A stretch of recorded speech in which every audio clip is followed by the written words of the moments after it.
الله الرحمن الرحيم الحمد لله الذي هو أقرب إلينا من حبل الوريد ذو العرش المجيد فعال لما يريد المبدع والمعيد وعلى كل شيء شهيد وحفظنا من شر كل قريب وبعيد وغائب وعتيد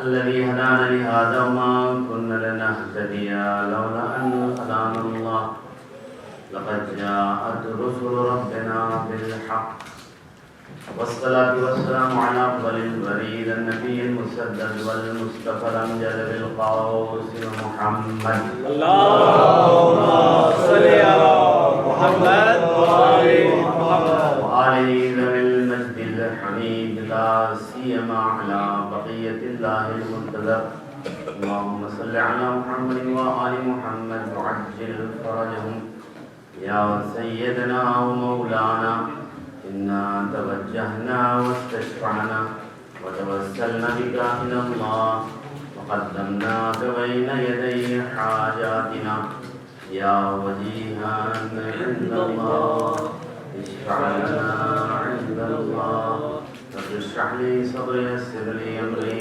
واحلل عقدة من لساني يفقهوا قولي واللعن الدائم على أعدائي واجمعين من الآن إلى قيام يوم الدين أما بعد فقد قال الله تبارك وتعالى في كتابه المجيد الفرقان الحميد أعوذ بالله من الشيطان الرجيم بسم الله الرحمن الرحيم ألف لام ميم ذلك الكتاب لا ريب فيه هدى للمتقين الذين يؤمنون بالغيب ويقيمون الصلاة ومما رزقناهم ينفقون والذين يؤمنون بما أنزل إليك وما أنزل من قبلك وبالآخرة هم يوقنون أولئك على هدى من ربهم وأولئك هم المفلحون صدق الله العلي العظيم صلوات اللهم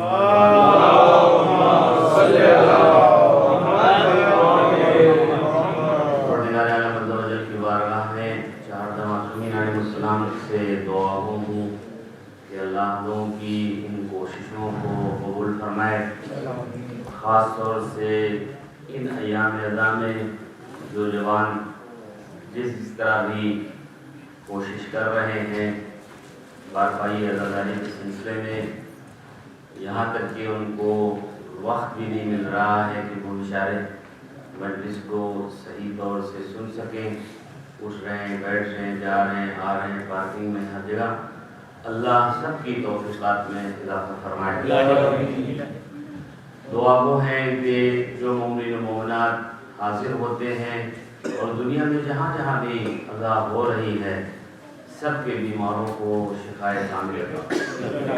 جو مومنین و مومنات عزائے سید الشہداء میں یہاں اور دنیا کے ہر کونے میں شریک ہو رہے ہیں، خدایا ان کے مرحومین کی مغفرت فرما۔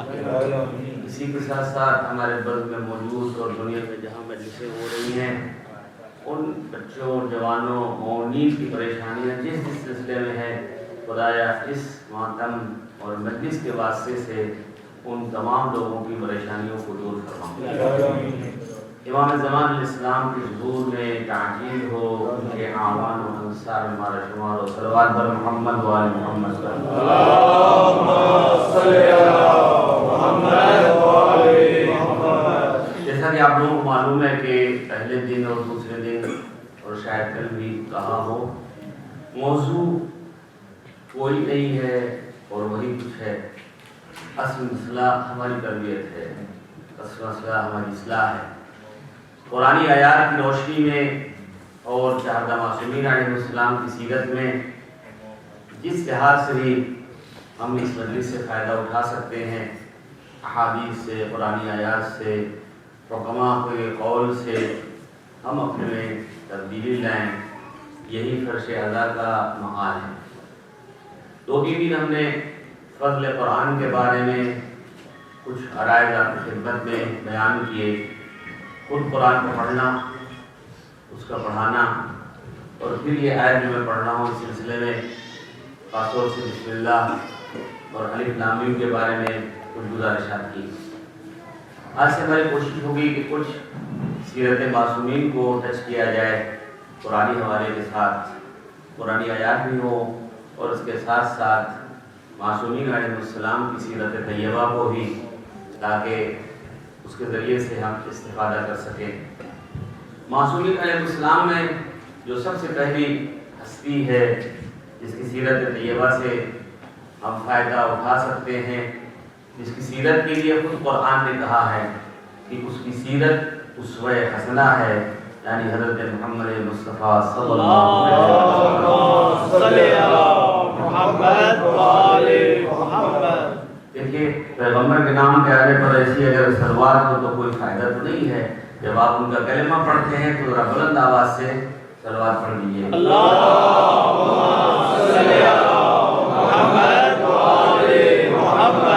پھر سن لیجیے، جب بات آ گئی ہے تو توجہ فرمائیے کہ ایک دن پیغمبر اسلام مسجد نبوی میں تشریف فرما تھے اور منبر پہ جاتے ہوئے جس وقت پہلے سینے کے اوپر اپنا پائے مبارک رکھا تو فرمایا آمین، پھر دوسرے سینے پر پیر رکھا تو فرمایا آمین، پھر جب تیسرے سینے پر پہنچے تو فرمایا آمین، اور پھر جب عرشے پر بیٹھ گئے آپ نے خطبہ شروع کیا۔ اصحاب نے، دوستوں نے، بز میں بیٹھے ہوئے لوگوں نے سوال کیا، یا رسول اللہ ہر روز جب آپ منبر پہ تشریف لے جاتے تھے تو کبھی آمین نہیں کہتے تھے، آج آپ نے 3 مرتبہ آمین کیوں کہا؟ تو آپ نے فرمایا کہ جس وقت میں منبر پر زینے پر جا رہا تھا اسی وقت جبریل امین آ گئے، اور جب میں نے پہلے زینے پر پاؤں رکھا تو آگے جبریل یہ کہتے ہیں کہ اے پیغمبر اسلام، جس بزم میں آپ کا نام لیا جائے اور وہاں صلوات نہ بھیجی جائے وہ سب کے سب بدقسمت اور بدبخت ہوتے ہیں۔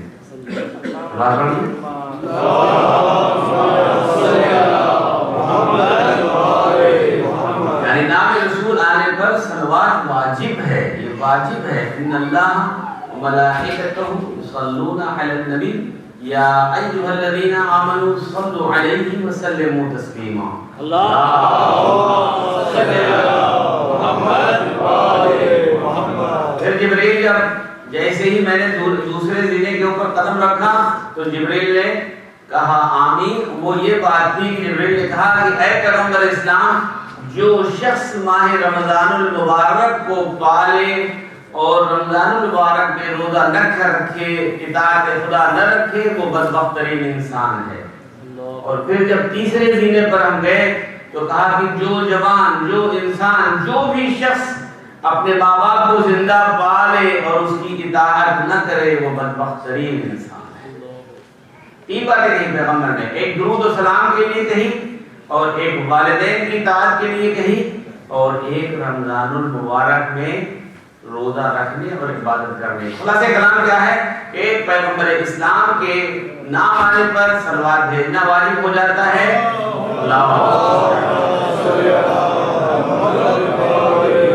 تو میں نے گزارش کی کہ پیغمبر اسلام 4 معصومین کی فہرست میں سب سے پہلے آتے ہیں بعد از خدا توحید۔ میں نے آپ سے گزارش کی کہ 3 دن تک ہم نے فضل قرآن اور عظمت قرآن کے بارے میں گزارش کی۔ بسم اللہ الرحمن الرحیم کے فضائل اور مقدسات قرآن گھر سے بہت سی چیزیں اس پہ چھوٹ گئی، بہت کافی باتیں۔ اگر درمیان میں کہیں بات یاد آ گئی ہے، کوئی چیز نظر آ رہی تو میں آپ کو خدمت کروں گا، لیکن آج سے سوچ رہا ہوں کہ کچھ تھوڑی سی بات پیغمبر اسلام سے شروع کی جائے اور پھر مربوط کرتے ہوئے قرآن سے۔ جب پوچھا گیا تو آپ نے فرمایا، کہا گیا رسول اسلام کی شخصیت اور ان کی ذات کے بارے میں فرمایا تو کانا خلقہ القرآن، یعنی پیغمبر اسلام سراپا سر سے پیر تک ان کا اخلاق کردار قرآن تھا۔ صلوات پڑھ لیجیے محمد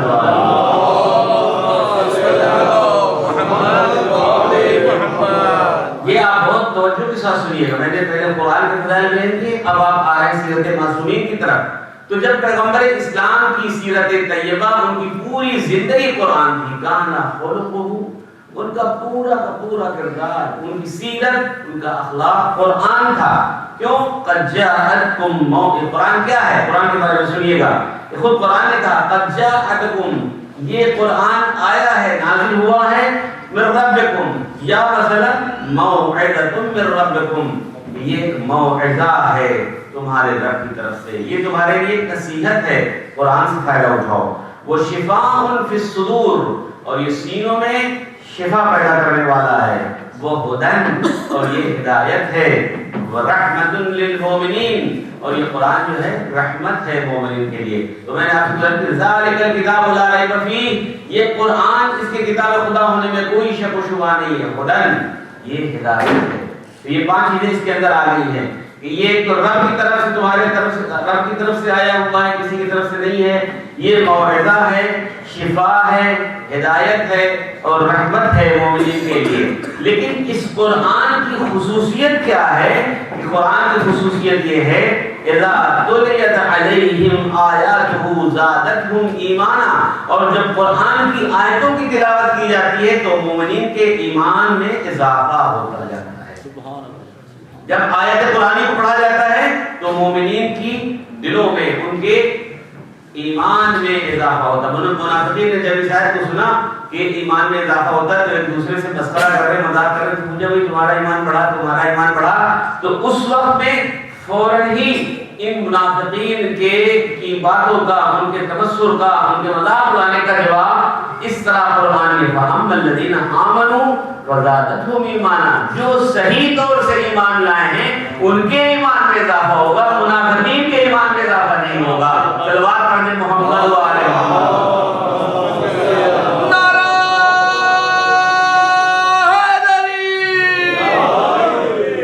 قرآن کوئی معمولی کتاب نہیں ہے، قرآن کو جاننے کے لیے پیغمبر اسلام سے سیکھے اور اس کے بعد قرآن کو قرآن سے سمجھنے کی کوشش کیجیے۔ قرآن کی ایک آیت ہے ان عرضنا علی السماوات والارض، بات آگے سن لیجیے، اس سے مولا علی کے اور مولا رسول اللہ کے اور سب کے فضائل اس آیت کے ذکر میں آ جائیں گے۔ اور آج کی ترقی یافتہ دور میں ابھی فوراً یہ بات ذہن میں آ گئی تو میں آپ کی خدمت میں عرض کرنا چاہتا ہوں، خدا بند عالم ظاہر فرما رہا ہے کہ میں نے اس قرآن کو آسمانوں پر، زمینوں پر، والجبال اور پہاڑوں کے اوپر پیش کیا، فابینا، تو ان قرآن کو حمل کرنے پر، اس کے اٹھانے پر، اس کے لینے پر فابینا، انہوں نے انکار کر دیا۔ یہ لفظ جو ابینا آیا ہے اس کو بڑے غور سے یاد رکھیے گا، ریزلٹ بعد میں آ رہا ہے۔ اللہ نے پیش کیا قرآن کو کس کے اوپر؟ آسمانوں پر، زمینوں پر، پہاڑوں کے اوپر، فابینا، انہوں نے انکار کر دیا۔ فحملها الانسان، لیکن انسان تھا جس نے اس قرآن کو لے لیا، اس کو اپنے اوپر لے۔ اب اس میں جو ہے امانت کے بارے میں بڑی روایات ہے اور مفسرین نے اس پر باتیں کی۔ امانت سے مراد کیا ہے؟ یہاں پر مراد جو ہے قرآن بھی ہے کہ قرآن کو اللہ نے پیش کیا۔ امانت سے مراد کیا ہے؟ ولایت اہل بیت ہے کہ ولایت اہل بیت کو پیش کیا گیا، ولایت امیر المومنین کو پیش کیا گیا۔ اتنا یہ وزنی اور ثقیل ہے کہ ہر ایک کے بس کی بات نہیں تھی کہ اس کو اٹھا سکے۔ فابینا، یہ میں بار بار ابینا جو کہہ رہا ہوں اس پر آپ اگر توجہ رکھیں گے تو آپ کو لطف ملے گا۔ فضائل اہل بیت کو سننے کے لیے توجہ فرمائیے گا کہ اللہ یہ کہہ رہا ہے کہ ہم نے قرآن مجید کو آسمانوں کے اوپر، زمین کے اوپر، پہاڑوں کے اوپر، سب کے اوپر پیش کر دیا، ہر ایک نے انکار کر دیا لیکن انسان نے اس کو لے لیا۔ آپ سنا کرتے ہیں قرآن شب قدر میں نازل ہوا، ٹھیک ہے؟ انا انزلناہ فی لیلۃ القدر، قرآن کو شب قدر میں نازل کیا گیا۔ نازل ہونے کا مسئلہ کیا تھا کہ لوح محفوظ سے سینے رسول پر نازل ہوا ہے، دفعۃ واحدہ، ایک بیک پورا کا پورا قرآن۔ جو ہمارے مفسرین میں اختلاف نزول قرآن کے بارے میں پایا جا رہا ہے، اختلاف نہ کہوں یعنی آراء ہے مفسرین کی، قرآن کس طرح نازل ہوا، اس میں ایک دفعۃ واحدہ کا کہ ایک بیک بارگی میں پورا کا قرآن نازل ہو گیا لوح محفوظ سے، قرآن نازل ہوا سینے رسول پر۔ دوسرا مسئلہ تنزیل کا ہے، بڑی توجہ کے ساتھ سنیے، یہ بات ایک سب سے نکل نہ جائے۔ دوسرا مسئلہ تنزیل کا ہے کہ ایک آیت کس جگہ نازل ہوئی، مکے میں نازل ہوئی، مدینے میں نازل ہوئی، راستے میں نازل ہوئی، جنگ کا موقع تھا، گھر کا موقع تھا۔ یہ دو طریقہ ہے قرآن کے نازل کا۔ پھر سن لیجیے، قرآن ایک بیک پورا نازل ہوا ہے اور دوسرا طریقہ چند آیتیں کہیں، چند آیتیں کہیں، ٹھیک ہے؟ سمجھ میں آ رہی بات؟ اب پھر ایک مرتبہ آپ کی خدمت میں اس آیت کو پڑھ رہا ہوں۔ اللہ نے کہا میں نے قرآن کو پیش کیا آسمانوں کے اوپر، زمینوں کے اوپر، سب کے اوپر پیش کیا، لیکن کسی نے اس کو اٹھانے سے اپنے آپ کو تیار نہیں کیا، قبول نہیں کیا، فابینا، تو انہوں نے انکار کر دیا۔ ہے توجہ حضرات کی؟ آپ توجہ سنیے گا، آج کمپیوٹر کا زمانہ ہے، سب لوگ ماشاءاللہ تقریباً کمپیوٹر استعمال کرتے ہیں. ظاہر ہے کہ میں اپنے سینئرز کو نہیں کہہ سکتا, کتنے ایسے جو ہیں سینئرز جو ہیں وہ پورے کمپیوٹر کو کھول کر کے اس کے سافٹ ویئر اور ہارڈ ویئر کو لگا بھی لیتے ہیں اور سیکھ لیتے ہیں اور چلا لیتے ہیں, سب کچھ ہے. اس کمپیوٹر کے زمانے میں اگر قرآن مطابق نہ ہو تو آج دنیا کا انسان کہہ سکتا ہے کہ اس اسلام کو ماننے کی کیا ضرورت ہے, اس پیغمبر کو ماننے کی کیا ضرورت ہے. لیکن توجہ فرمائیے گا, اللہ کیا کہہ رہا ہے کہ ہم نے آسمانوں پر زمینوں پر سب پر پیش کیا, لیکن کسی نے اس کو مانا نہیں, کسی نے اس کو قبول نہیں کیا. کمپیوٹر کا دور ہے, آپ لکھتے چلے جائیں 50 صفحے 60 صفحے 200 صفحے 400 صفحے لکھ کر کے آپ نے ایک کتاب تیار کر دی. آپ جہاں چاہ رہے ہیں کہ لندن ہی میں چھپوا لیں, چاہ رہے لاہور میں چھپوا لیں, لکھنؤ میں چھپوا لیں, کہیں بھی چھپوا لیں, لیکن اب وہ زمانہ نہیں رہا پرانا کہ وہی کاتب لکھے, ایک صاحب اٹھا کے لے کے جائے پریس والے کو دے, اس کے بعد پریس میں ڈالا جائے, اس کے پتھر بنائے جائیں, اس کی پلیٹیں بنائی جائیں, اس کے بعد اس کو چھاپا جائے. اب اتنی دنیا ترقی کر گئی ہے, سب کچھ بنانے کے بعد اس کی ایک فائل بنا لیجیے, صرف ماؤس پکڑ کے بس صرف ایک کلک کرنے کی ضرورت ہے. ماشاءاللہ ماشاءاللہ, ایک کلک کرنے کی ضرورت ہے. کیا کر رہے ہیں پریس میں, یہاں سے آپ کلک کریں گے, پریس والے کے بعد اس کے میل میں پہنچ جائے گی, وہ پروگرام کو کھولے گا, وہ لے لے گا. ٹھیک ہے, ماشاءاللہ سمجھ میں آ رہی بات. قرآن کی حقانیت دیکھیے, کتاب کو آپ نے لکھا ہے, بھیج رہے ہیں آپ پریس میں, چاہے لندن والا ہو چاہے لاہور والا, آپ اپنے لندن میں بیٹھے ہوئے, لیکن پریس آپ کا 2 گھنٹے گاڑی کے فاصلے کے اوپر ہے. کس طرح آپ نے بھیجا ہے, صرف ایک انگلی میں کلک جو آپ نے دبایا وہاں کھول گیا. لیکن کس طرح ایک وقت پریس والا کہتا ہے بھئی آپ نے بھیجا ہے, یہ پروگرام کھل نہیں رہا ہے. ہوتا ہے, ہوتا ہے کہ نہیں؟ پریس والے نے کہا کھل نہیں رہا, کہا بھئی ایسا ہے کہ ہم نے پی ڈی ایف فائل فلاں پروگرام میں بھیجی ہے. کہا میرے پاس تو پروگرام نہیں ہے. اس کا مطلب یہ ہے کہ جو پروگرام آپ نے بنایا تھا اس پریس والے کے پاس نہیں ہے, تبھی تو نہیں کھل رہا ہے. ایک بار تو اس کو پتہ چلا, اس نے کہا بھائی ہم اس کو ذرا سا ڈاؤن لوڈ کر رہے ہیں, اور اس کے بعد بھیجیے. وہ 1 گھنٹے کے بعد اس نے ڈاؤن لوڈ کر لیا پروگرام کو. اب آپ نے دوبارہ کلک دبایا اور وہ پوری کی پوری فائل وہاں پہنچ گئی, کتاب کھل گئی. ٹھیک ہے, تو پہلی مرتبہ جس وقت پریس والے نے کہا تھا, جب آپ نے کلک دبا کر کے بھیجا تھا, پروگرام نہیں کھلا تھا, قرآن کیا فَأَبَيْنَا, اس نے انکار کر دیا اس کے لینے سے. ہے تو جو آپ کی نہیں, بڑے غور سے سنیے گا. کیا ہے, اللہ نے کیا کہا, ہم نے آسمانوں کو زمینوں کو سب کو قرآن بھیجا, لیکن فَأَبَيْنَا, انہوں نے اس نے اٹھایا نہیں. فَحَمَلَ الْإِنسَانُ, تو اس کو انسان نے لے لیا لوح محفوظ سے سینے رسول پر. سمجھ رہے ہیں آپ, توجہ کر رہے ہیں. اب مسئلہ کیا تھا, جو پروگرام آپ کے پاس تھا جب تک اس کے پاس نہیں تھا فَأَبَيْنَا, تو وہ انکار کر رہا تھا, لیکن جب وہ پروگرام ڈاؤن لوڈ ہو گیا, اب آپ نے دبایا, فوراً وہ کھل گئی فائل. اس کا مطلب یہ ہے کہ جب یہ پروگرام اس پروگرام سے مطابق ہوتا ہے تو اس میں لینے کی صلاحیت پیدا ہوتی ہے. بس سینہ رسول اسی طرح تھا, جس پروگرام کے تحت لوح محفوظ وہاں موجود تھا. قرآن میں اگر سینہ رسول میں لینے کی صلاحیت نہ ہوتی, چونکہ وہ پروگرام جو وہاں تھا وہی پروگرام یہاں تھا, ادھر سے نازل ہو رہا تھا, ادھر سے رسول لے رہے تھے. صلوات پڑھتے محمد وعلی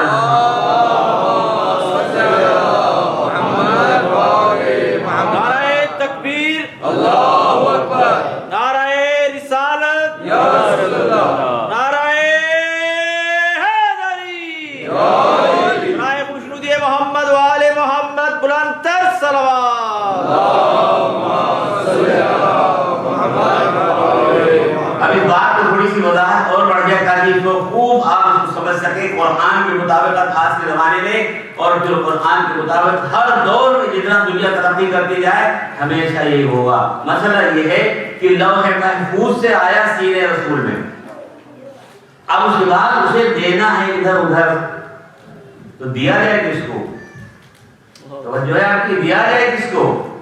تو کیا مولا نے فرمایا, علمنی رسول اللہ الباب, رسول اللہ نے ہم کو علم کے 1000 باب پڑھائے. فَانْفَتَحَ لِي مِنْ كُلِّ بَابٍ الْبَابٍ, تو ہم نے خود ہر باب سے 1000 دروازے کھول لیے. یہ مجھ میں صلاحیت تھی. فَانْفَتَحَ لِي مِنْ كُلِّ بَابٍ الْبَابٍ, تو ہم نے ہر دروازے سے ایک دروازہ کھول دیا. ایک ونڈو سے دوسرے ونڈو کھل رہے ہیں, نہیں کھل رہے.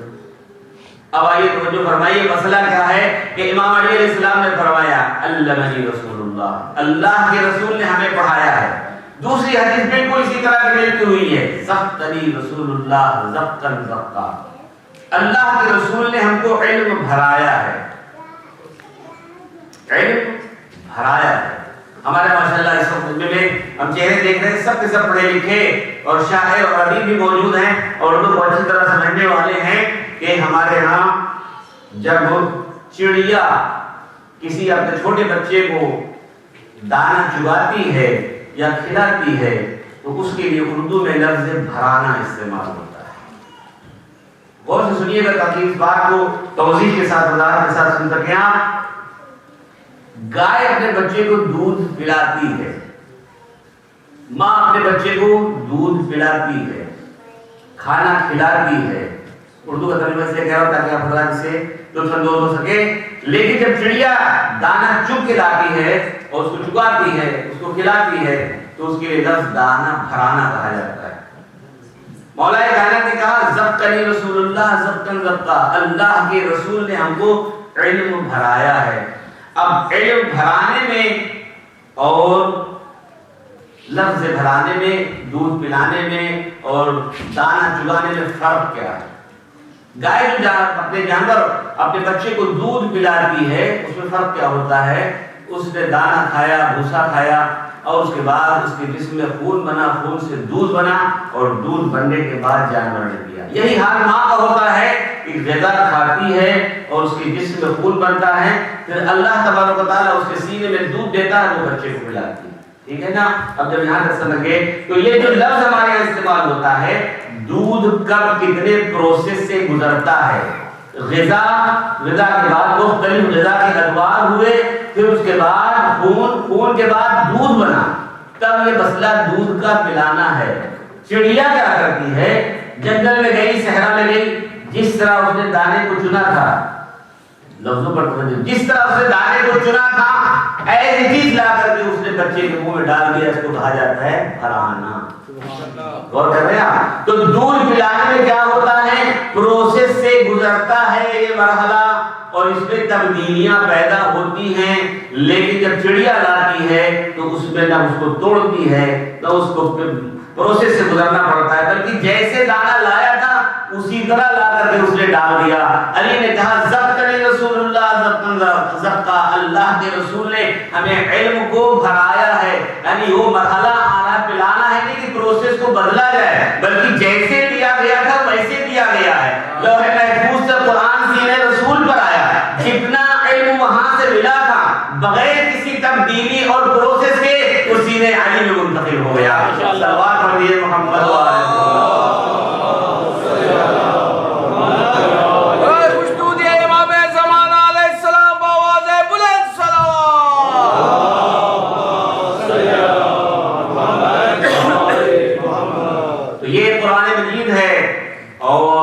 سلسلہ معصومین علیہ السلام، خاص طور سے سیرت طیبہ پیغمبر اسلام سے میں نے گزارش کی تھی کہ کانا خلقہ قرآن، ان کا اخلاق قرآن تھا۔ اب اس سلسلے میں چند گزارشات ہیں جس میں پیغمبر اسلام نے ارشاد کیا ہے، اور فخر کے مقام پر دیکھیے، فخر کرنا کبھی بھی کسی بھی لحاظ سے شرع جائز نہیں ہے، یعنی غرور، تکبر اور ہم ایسے میرے پاس پیسہ، میرے پاس علم، یہ جو انا آ جاتا ہے نا، میں، وہیں سے راندے درگاہ ہونے کا سلسلہ شروع ہوتا ہے۔ میں کہنے سے جو راندے درگاہ ہوا کون تھا؟ شیطان۔ تو فخر و تفاخر، تکبر اور غرور کسی بھی اعتبار سے جائز نہیں ہے، لیکن پیغمبر اسلام یہاں پر اس شکر کے مرحلے پر ایک انسان خدا کی نعمتوں کا اگر شکر کرے اور شکر کے مقام پر انکساری کے ساتھ کسی چیز کو بیان کرے، یہ بہرحال فخر میں نہیں آتا ہے، لیکن بہرحال آدمیوں کو احتیاط کرنی چاہیے۔ تو اب پیغمبر اسلام فرماتے ہیں، یہ امام صادق علیہ السلام کے بارے میں سنوات پڑھیے۔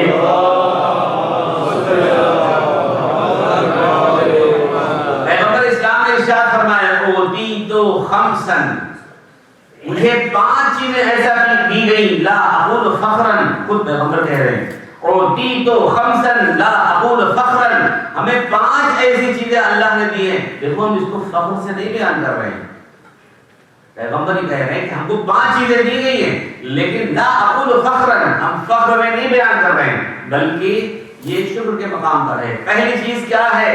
بعثت الی الاحمر والاسود، اللہ تبارک و تعالیٰ نے ہمیں خصوصیت عطا کی ہے کہ ہم لال کی طرف کالوں کی طرف مبعوث کیے گئے. مراد کیا ہے کہ ہر قوم کے لیے ہم مبعوث کیے گئے ہیں. پہلی چیز جعلت لی الارض مسجدا و طہورا، جعلت لی الارض طہورا و مسجدا، دونوں طرح سے آیا ہوا.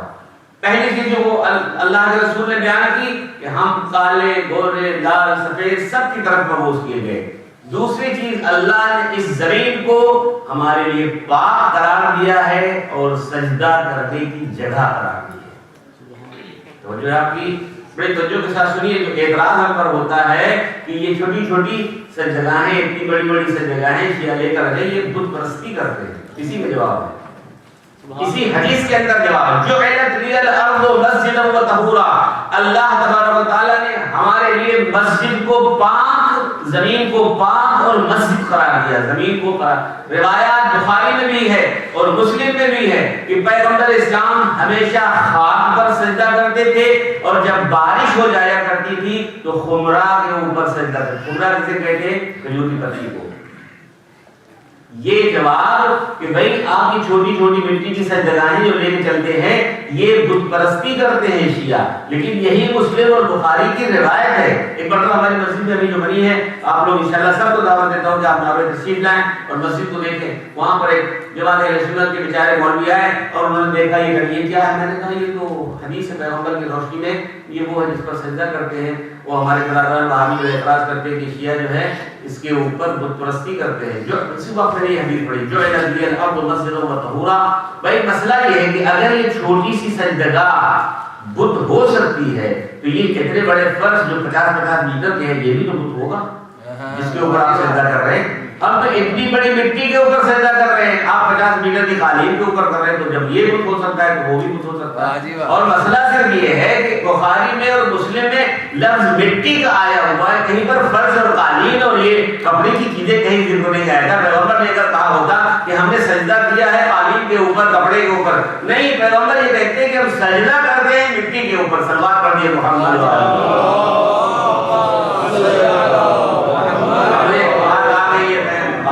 بالکل میرا خیال ہی نہیں تھا کہ میں اس کی طرف آؤں. بات آ گئی اس لیے میں عرض کروں تاکہ آپ حضرات اس سے فائدہ اٹھاتے رہیں. حدیث میں آیا ہوا کہ جو شخص خاک شفا کے اوپر سجدہ کرتا ہے، جو شخص خاک شفا پر سجدہ کرتا ہے 7 طبق آسمانوں میں کھل جاتا ہے. یہ چھٹے امام کی حدیث. اس لیے ہمیشہ کوشش کیا کیجیے کہ سجدگاہ پہ پڑھیے. بڑے فضائل ہیں. میں جلدی سے گزر رہا ہوں. سفر میں ہمیشہ خاک شفا پر رکھیے. کبھی آپ کو پریشانی نہیں، کبھی بھی.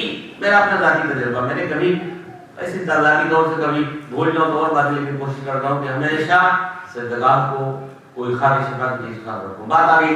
تو دوسری چیز جو پیغمبر نے فرمایا کہ میں مبعوث کیا گیا ہوں کالے اور گورے کی طرف، لال سفید کی طرف. دوسری چیز اللہ نے زمین کو میرے لیے پاک اور مسجد قرار دیا. پھر فرمایا احل الی المغتنم ولم احل لاحد قبل. اور غنیمت، جو زمین کی جو غنیمت کی چیزیں ہیں وہ سب میرے لیے اللہ نے حلال کی، اس سے پہلے کسی کے لیے حلال نہیں کی. تیسری چیز نصرت بالرعب وهو يسير امامي. کہتے ہیں اللہ تبارک و تعالی نے رعب دیا ہے، خوف دیا ہے جو پہلے کسی کو نہیں دیا تھا.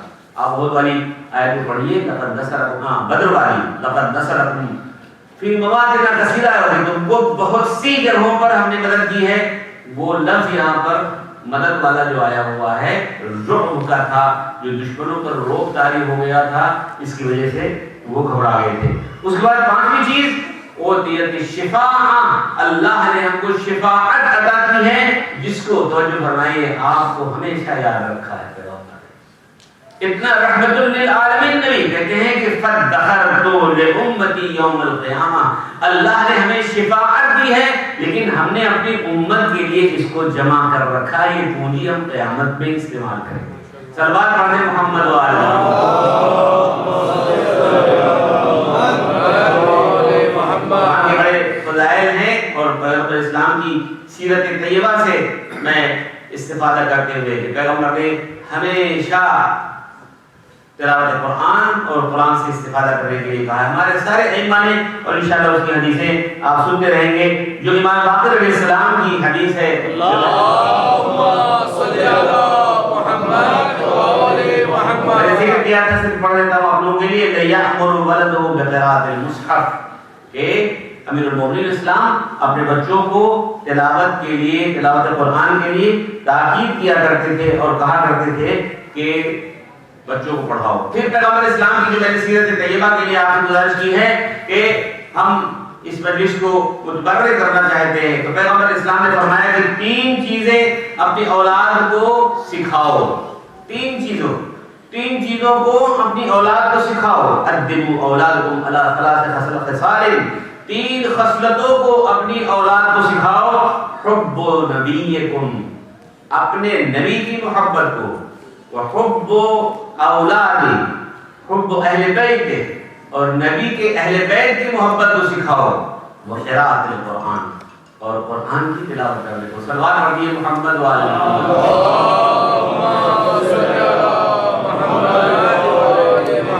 اس لیے کہ اہل بیت کی عظمتوں کو ہمیں جاننا اور سمجھنا چاہیے، یہ بہت ضروری ہے۔ مجلسوں میں تربیتی اعتبار سے، جیسا کہ میں نے ایک واقعہ حضرت عیسیٰ کا چند روز میرا خیال میں شاید دوسری مجلس میں نے پڑھا تھا، میں چاہتا ہوں کہ تربیتی حوالے سے ہم استفادہ کرتے ہوئے ان چیزوں کو بھی ٹچ کریں، تاکہ ہم صرف اور صرف دنیا ہی میں مشغول نہ رہیں بلکہ آخرت کو بھی یاد کریں اور آخرت کے لیے وقت دیں۔ اور یقیناً یہ مجمع جو بیٹھا ہوا ہے، اسی طرح پوری دنیا میں ہمارے شیعہ اہل بیت بیٹھے ہوئے ہیں تاکہ وہ اپنے تہذیب نفس کی طرف آئیں، اپنی اصلاح کی طرف آئیں۔ میں کسی بدزنی کا قائل نہیں ہوں اور نہ ہی بدزنی کرنا دین اور شریعت میں جائز ہے، لیکن میں بڑے ہی درد دل کے ساتھ ان مومنین کو جو غفلت میں اس عزاداری کو تباہ و برباد کر رہے ہیں، جو شرک اور کفر کی باتیں، بڑی معذرت کے ساتھ شرک اور کفر کی باتیں ممبروں سے سن رہے ہیں اور ایسے لوگوں کو بٹھا رہے ہیں جہاں سے شرک اور کفر کی بات ہو، بہت ہی افسوس کی بات ہے۔ یہ مقصد حسین نہیں تھا۔ بہرحال میں کچھ کہہ نہیں سکتا، صرف ایک پیغام یہی ہے کہ ابھی بھی وہ پلٹ کر کے آ سکتے ہیں اور وہ غفلت میں ہیں، غفلت کی وجہ سے شرک و کفر والے پڑھنے والے لوگوں کو بلا رہے ہیں، ان کو بٹھا رہے ہیں۔ اس وقت ساری دنیا میں جو یہ عزائر سید الشہداء برپا کی جا رہی ہے، میں آپ کو رہبر انقلاب ایت اللہ العظمہ سید علی خامنی کا ایک جملہ سنا دوں اور پھر اس حدیث کی طرف آتا ہوں۔ اگر خامنی فرماتے ہیں استقبال جہانی عزائر حسین سے ڈرتی ہے، استقبال جہانی یہ ڈرتی ہے۔ سب نے تحقیق کیا ہے کہ شیعوں کے پاس کیا سرمایہ ہے، یہ بہت بڑا سرمایہ ہے۔ میں نے مناجات موسیٰ کا آپ سے ذکر کیا تھا کہ موسیٰ پوچھ رہے ہیں کہ امت محمدی کو فضیلت کس بات پہ حاصل ہے۔ تمام چیزیں جب بتائی گئی ان میں سے نبی اور 10ویں چیز تھی غدیر اور عاشورہ، اور جب غدیر اور عاشورہ کو بتایا گیا تب انہوں نے سمجھا کہ امت کی فضیلت کیا ہے۔ تو دوستو عزیزو، یہ نعمت بزرگ الہی آپ کے پاس ہے، یہ آنسو اس کی قدر کیجئے، اس ادا کی قدر کیجئے۔ اس ادا کو بیچنا نہیں چاہیے ہمیں جس طرح کہ ہم برباد کر رہے ہیں ایسے داخلوں کے ذریعے۔ صلوات پڑھیے محمد وعلی محمد۔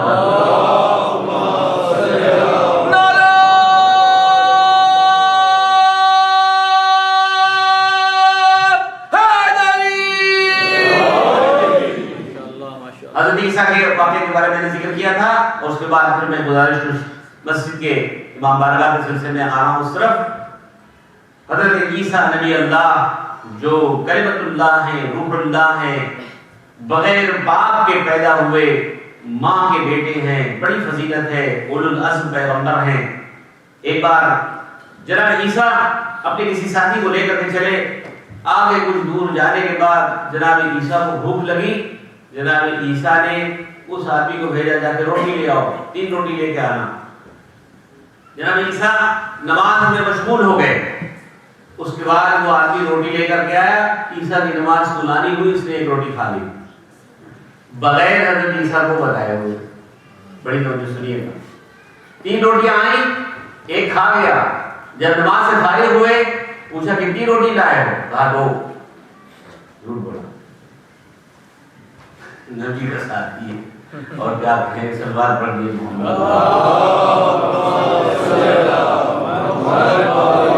میں نے عرض کر دیا بہرحال۔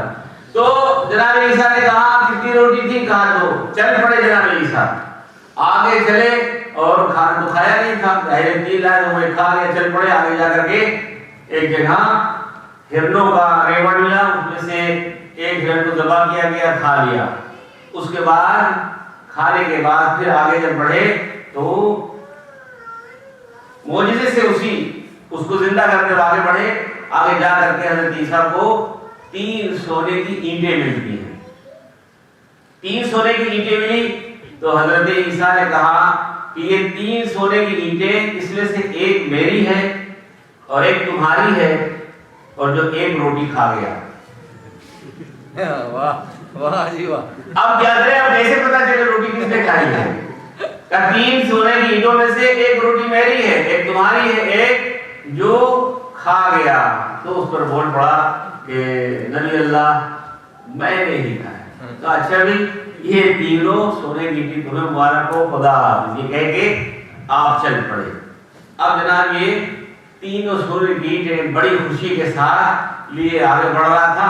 آگے جو ہے 2 قذاب مل گئے، 2 ڈاکو ملے، 2 چور ملے، 1 چور ملے۔ سونے کی اینٹیں اس کے پاس دیکھی۔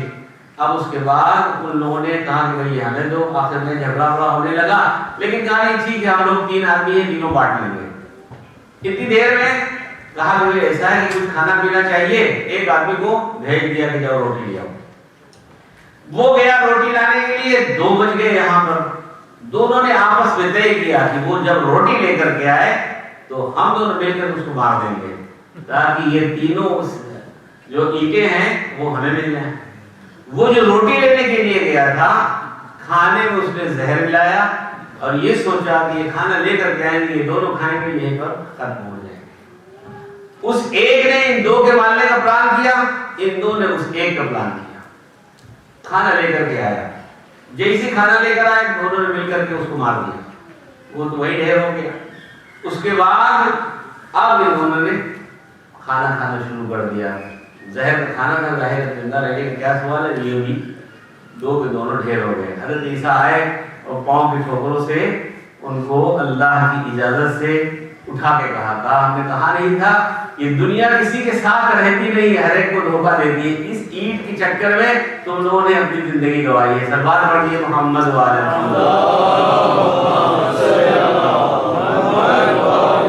تو دنیا سے دل لگانا کسی بھی اعتبار سے صحیح نہیں ہے۔ آپ کو میں ایک جملہ اللہ ذیشان حضرت جوالی صاحب کا سناتا ہوں، اور وہ کہتے تھے، ظاہر ہے کہ جتنے بھی اقوال ہیں ائمہ تحریر سے قرآن سے لیے ہوئے، کہتے ہیں جیب میں جب تک روپیہ رکھے رہو گے بھوکے رہو گے، اس کو جب جدا کرو گے تب کھانے کو ملے گا۔ اور ہے بڑا ہی معنی جملہ، کہتے ہیں دودھ لینا ہے نا، جیب میں رکھے رہو گے دودھ نہیں ملے گا، جیب سے نکال کے پھینکو گے تبھی تو ملے گا۔ یعنی پیسے کو اپنے سے جدا کرو گے پھر کچھ ملے، کپڑا لینا ہے جدا کرو، کچھ ملنا اگر ہے، کچھ چاہتے ہو کچھ ملے، اسے دور کرو۔ ابھی جو میں آیت روزانہ پڑھ رہا ہوں، مما رزقناہم، ہم نے جو کچھ رزق دیا ہے، ينفقون، یہ خرچ کرتے ہیں، اور یقیناً آپ لوگ خرچ کرتے ہیں۔ اور پھر چوتھے پارے کی آیت ہے، لن تنالوا البر حتى تنفقوا، کبھی بھی لن تنالوا البر، نیکی پا نہیں سکتے ہو جب تک کہ خرچ کرو۔ تو خرچ کرنا، اور وہ اللہ کی راہ میں، اسراف نہیں، اللہ کی راہ میں ہو، اللہ کے رسول کی راہ میں ہو، اور پھر راہ حسین میں ہو۔ اس سے بڑھ کر کے اور برکت کیا ہوگا، انشاءاللہ کسی موقع پر ہم اس کو عرض کریں گے، لیکن آج انتظامیہ نے ہم سے کہا ہے کہ قبل الوسائل تھوڑا سا موقع دیا جائے کہ آپ حضرات سے کچھ ڈونیشن لے لیا جائے۔ اس لیے میں انتظامیہ سے گزارش کروں گا کہ جلدی جلدی کچھ کر لیں تاکہ ہم مجلس کو سلوات آپ لوگ پڑھتے رہیے، جلدی سلوات پڑھتے رہیے تاکہ ہماری تقریر جو ہے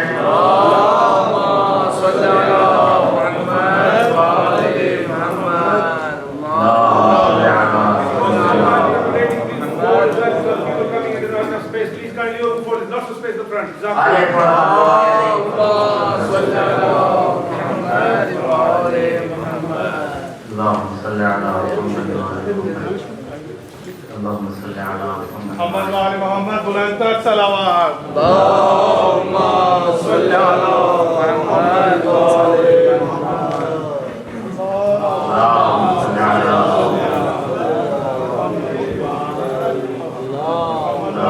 محمد بلندتر صلوات اللهم بر حبیب خدا خاتم الانبیاء بآواز بلند صلوات.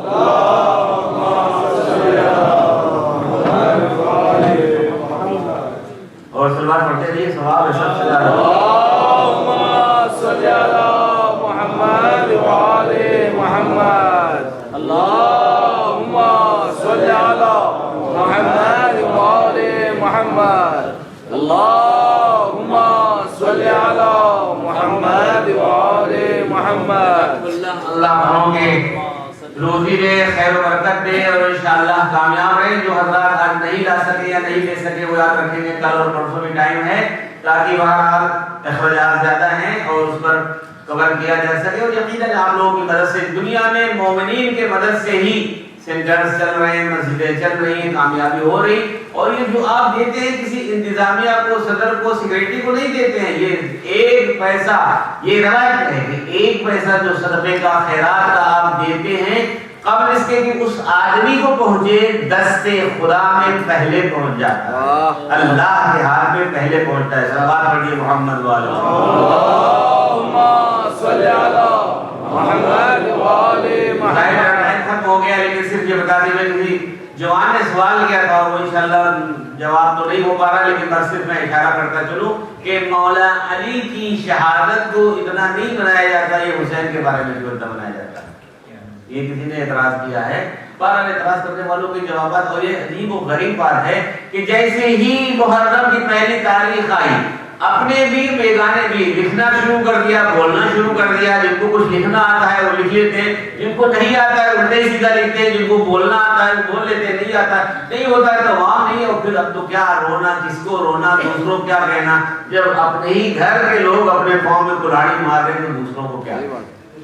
یہ اذا آئی ہے کہ بس جیب بھرنے، شہرت پانے، لوگوں کے گمراہ کرنے کا وقت آ گیا ہے. بڑی افسوس کی بات ہے.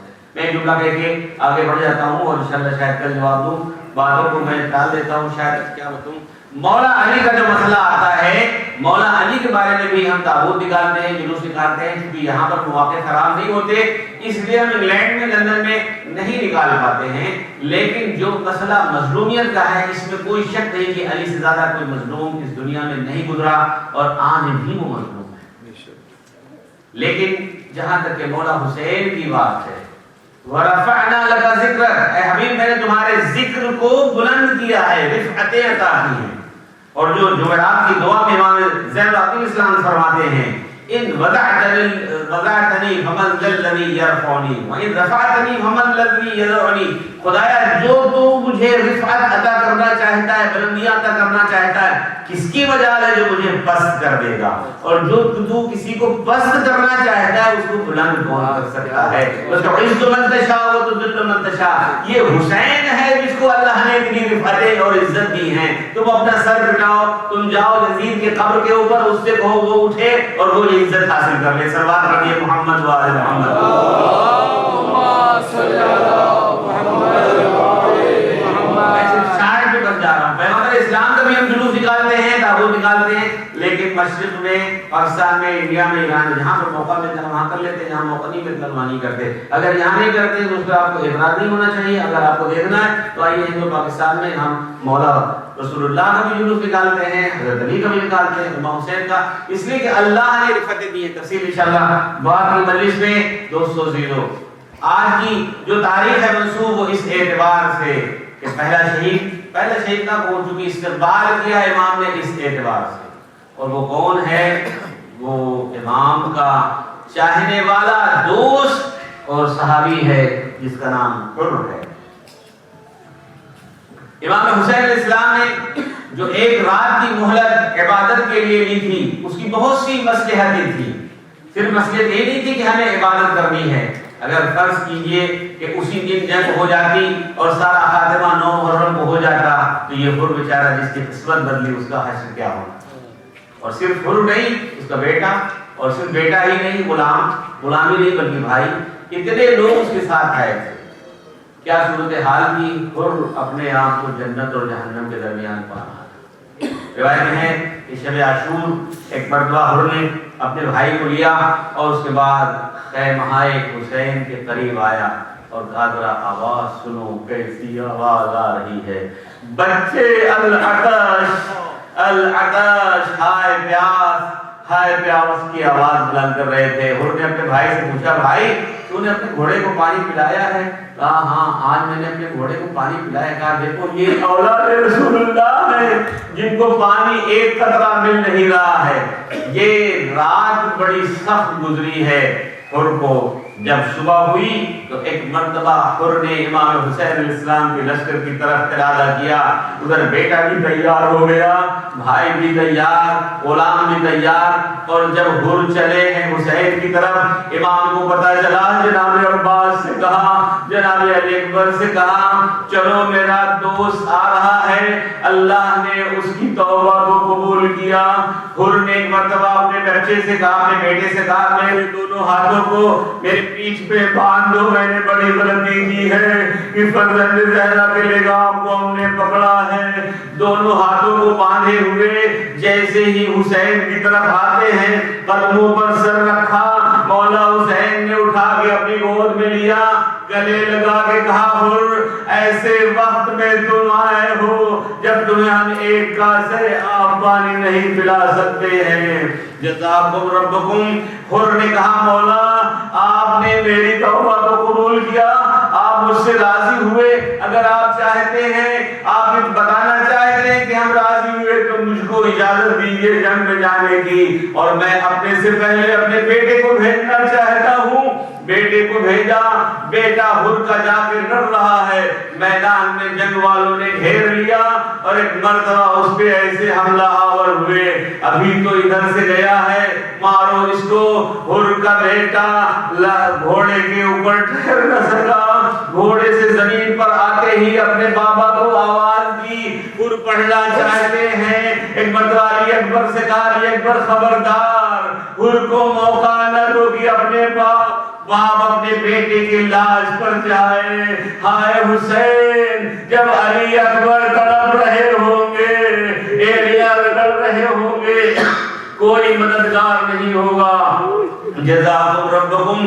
ایک وہ وقت آیا تو حر نے بھی اجازت لی اور جنگ میں شہید ہوئے۔ جب مولا حسین حر کے لاش پر پہنچتے ہیں تو سر کو اپنے گود میں لیا، جیب سے رومال نکالا اور پیشانی حر پر باندھا، اے حر مبارک ہو، یہ وہ رومال ہے جس کو میری ماں فاطمہ زہرا نے اپنے ہاتھ سے بنا تھا۔